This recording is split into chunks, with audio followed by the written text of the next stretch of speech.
psychology. We call it love for the aggressor, identity with the aggressor, where one loves the one that persecutes them in an unhealthy sort of way.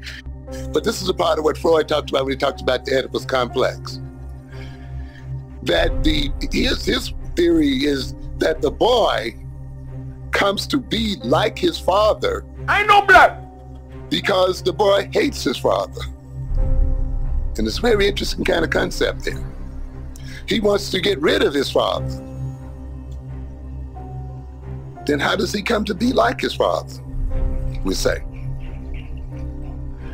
Because if he comes out and actually tells his father how much he hates him, the father might do what? Destroy him, you see? He's dependent upon his father.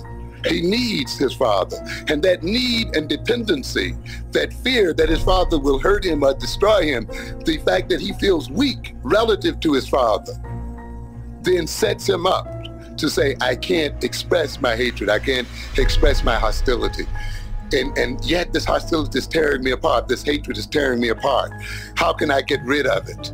And he gets rid of it by saying, then I'll do what my father says do. I'll be like my father. If I think the way my father thinks, if I behave the way my father behaves, if I look at the world the way my father looks at it, if I have the values that my father has, if I be as much like my father as possible, then I will escape my father's punishment and death. If I can show my father that I love him, that I'm the same as he, then my father will not victimize me. And it's a peculiar theory, but it has some interesting aspects about it.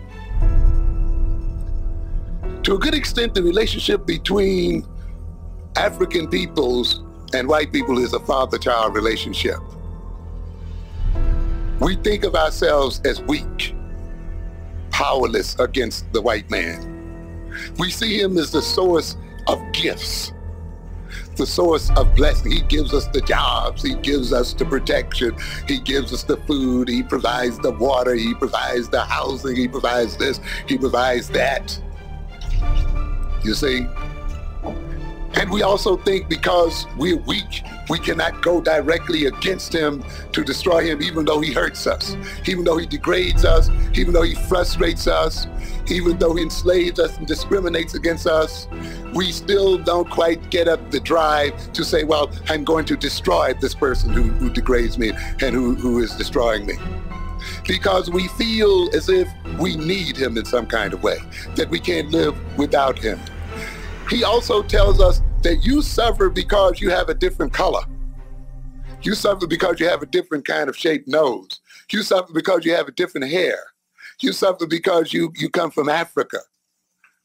You suffer because you don't look like me. And what do we go for then? We say, well, if I want to get out of this suffering, then I should be as much like him as possible. As a matter of fact, if I get so much like him where he can't tell the difference between me and himself, he won't punish me anymore. I will no longer be, what? A victim. So therefore, we are motivated then to come outside of ourselves, to move toward the person that is destroying us and victimizing ourselves, hoping that if we can get them to love us, and if we can show them how much we love them, and if we show them how much alike we can be, we can get them to not see us as colored.